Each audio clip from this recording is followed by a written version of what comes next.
प्रेक्षक हो, नमस्कार.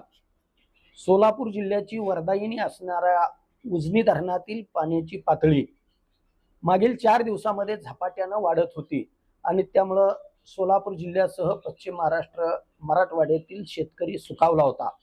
मात्र उजनी धरणाच्या पाणलोट क्षेत्रामध्ये पडणाऱ्या पावसाची गती कमी झाल्यामुळं किंबहुना पाऊस थांबल्यामुळं आता उजनीत येणारा पाण्याचा विसर्गही मंदावला आहे.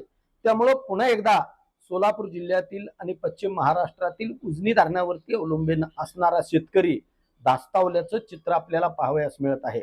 उजनी जलाशयामध्ये 10 जुलै म्हणजे आज दुपारी 3ची पाण्याची पातळी, उजनी जलाशयातील पाण्याची पातळी सध्या 494.60 मीटर इतकी आहे आणि पाण्याचं विस्तार क्षेत्र जे आहे ते 262.70 चौरस किलोमीटर इतका आहे.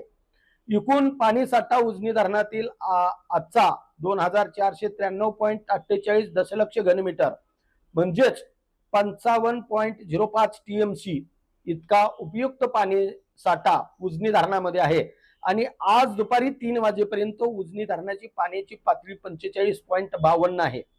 खरं तर मागच्या 4 दिवसामध्ये येणाऱ्या पाण्याचा फ्लो जर बघितला तर उजनी धरण येत्या आठवडाभरामध्ये 100% भरेल अशा प्रकारचा विश्वास आणि खात्री शेतकऱ्यांना वाटत होती आणि त्यामुळे या परिसरातील शेतकरी बळीराजा एकंदरीत सुखावला होता. मात्र उजनी धरणामध्ये येणाऱ्या पाण्याची पातळी पुन्हा कमी झाल्यामुळं सोलापूर जिल्ह्यातील शेतकऱ्यामध्ये पुन्हा एकदा चिंतेचं वातावरण तयार झालेलं आहे. उजनी धरणामधील पाण्याची पातळी कमी झाल्यामुळं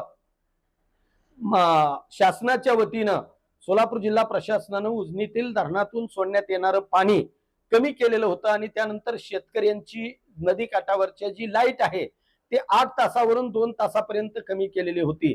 पाण्याची पातळी वाढायला लागल्यानंतर लोकप्रतिनिधींनी अनेक वेळा उजनी धरणातून भीमा नदी पात्रात पाणी सोडण्याची मागणी केली होती. तसेच विद्युत पुरवठा पूर्ववत 8 तास करण्याची मागणी केली होती.